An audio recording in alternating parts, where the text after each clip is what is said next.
How's it? Indian Cowboy, DocSports.com. Connected on Friday, March the 29th, as we get this video to you. Have your free play selection in just a second. After hitting, 6 in a row or something like that in free plays, we missed the last two. That brings us to a 4 and 2, and 5 and 3, and 9 and 4, and 12 and 5, 13 and 6, 21 and 11, 26 and 13, and free pick run.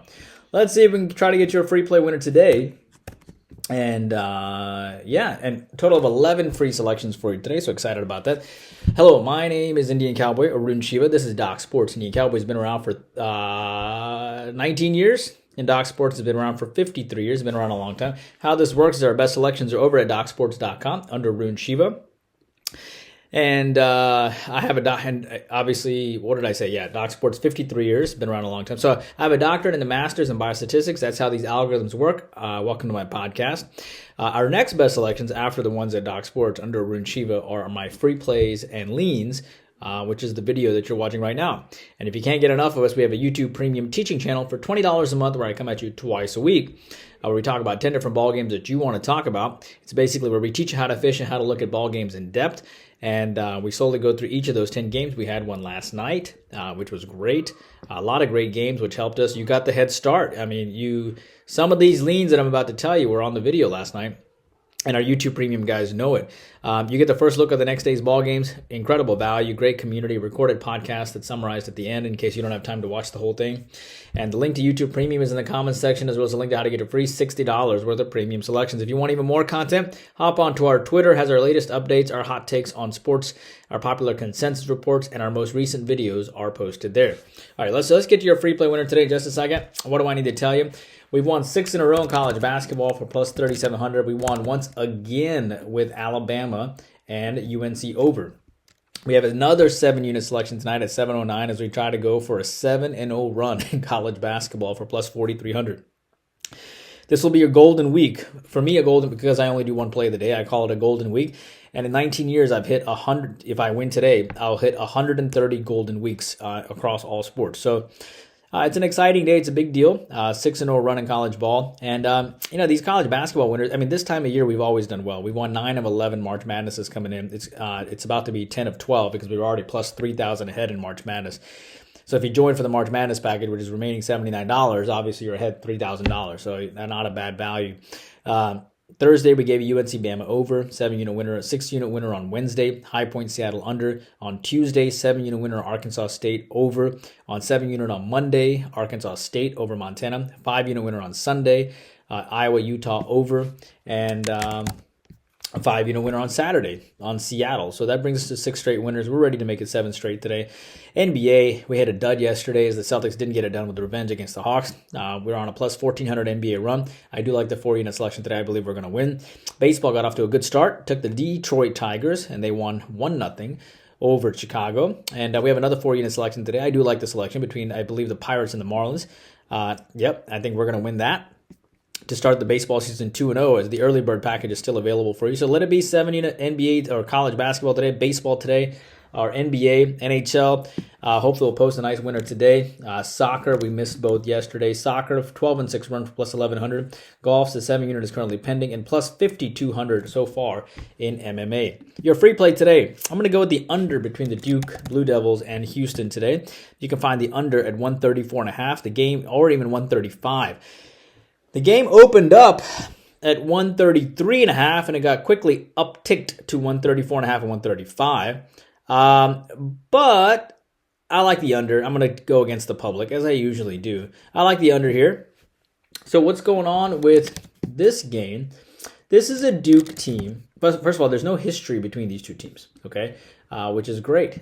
So there's unfamiliarity between them somewhat. I like the fact that Duke put up 93 points against James Madison last game. That's like a signal cry to Houston as like a call to arms. Like, this is exciting. This team put up 93, and guess what? We consider ourselves the number 1 defense in the land, so let's roll. So I think they're going to play great defense today. Remember, Vermont held this team to 65 points. Right, Vermont held Duke to about 64 points, and they're a top 40 defense, and Houston's top 5. Okay, so I like the fact that Houston's going to get super physical today. I almost made this my 7-star, and I like the fact that Houston put up 100 points in their last game because they're not going to do that here against a Duke team that's pretty decent on defense themselves, top 20 on defense. And remember, Houston only put up 41 points against Iowa State. And guess what? Iowa State was the number one defense in the land. Now, I'm not saying they're only going to put up 41 points, but I do like the fact that when Duke plays pretty good defensive teams, they have a tendency to struggle. And I'll give you a classic example, the TCU game, right? That game went to about 135, and TCU is a top 50 defense. And again, Duke is a top 20 defense. Give me the under here between these two teams. I'm going to go with 135, 134.5. I'll grade it at 134.5, but if you wait, you're going to easily get 135. Now, moving on to Gonzaga and Purdue. It's funny. Purdue beat this team, so I know Gonzaga has revenge. But I still want to take, and that game went under 154, which kind of makes me want to take the over, but 68% is on the over here. I'm just going to go with straight out Purdue. I believe Purdue is on a mission. Purdue lost in the first round to Fairleigh Dickinson. Purdue has never gotten basically this far. Matt Painter's been with this team for basically 20 years, and I think they're motivated, and I think they know Gonzaga well, and I think they're going to do well today. And they finally put all of those demons behind them. All of the demons behind them, and finally get to the Elite Eight. And I know they routed Utah State. I know they did. But I think they're just going to put so many demons behind them, and they're going to get it done. It's not like this team is not capable of winning back-to-back games against certain teams. They beat Illinois, and then they beat Illinois again on the road. Okay? So I believe they can do it, and I believe they will do it, and I think they have all the motivation. They beat Wisconsin twice this year before losing to Wisconsin for the third, when they played them for the third time. Remember, this team beat Alabama by 6 as well. Give me Purdue. They're going to put all their demons behind them. I'll take Purdue. As far as Creighton and Tennessee, I could be a homer here, meaning an SEC homer. I'm a diehard SEC fan, as you know, as I root for Alabama and all things. By the way, that's why I took the Alabama over. I knew they were going to be an active dog against UNC from all the reports. That's why they were only a 3.5-point dog to begin with. Why else would Alabama be a 3.5-point dog to UNC? Unless they're going to be an active dog. So an indirect way of taking Bama, if you're scared, is to take the over, which is what I did. But I like Tennessee here. I think Tennessee can prove themselves. Creighton, I understand Creighton can get up here, but Tennessee is talking about somebody who's never gone this far. Rick Barnes has never gone this far. And I think Rick Barnes is ready to get over the threshold too. And they didn't particularly play great against Texas. They only beat them by 4 points, but that was a huge win against his former school. They beat St. Peter's as well. I have nothing against Creighton. Creighton's a good team, but Creighton's one of the worst offensive rebounding teams in the nation. And I wasn't high on Oregon all year anyway. And I wasn't high on Akron to begin with. And I know Creighton beat Marquette, and they're from the Big East, and they've done really well, and they beat Alabama, et cetera, et cetera. But at the end of the day, I'm going to go with Tennessee because I think Tennessee can win this game. And Tennessee, at the end of the day, they beat Alabama by 20. They beat Florida by nearly 20. They beat Georgia on the road. They beat Illinois. That's important to note. They beat Wisconsin as well by 10. So lean on Tennessee here, but that could just be me and my SEC favoritism. As far as the Yankees and the Astros, I like the Yankees here. Let's get to baseball here. Those are my college basketball leans. And then I'll get to my NBA. That's why it's a podcast. It goes for a while. I like the Yankees. Yankees won 5-4 yesterday and won the last 4 in the series. That's also why this takes a while to put together. A lot of content. Rodon and Javier here. Rodon had a 6+ ERA last year. I think he bounces back and has a good year. Came from San Francisco and the White Sox. Pitched a 2.8 ERA, so he's a pretty good pitcher. I know the Astros are off a loss, but Javier had a 4.56 ERA last year. His worst year over the last 4 years, so I know he's on a bounce back.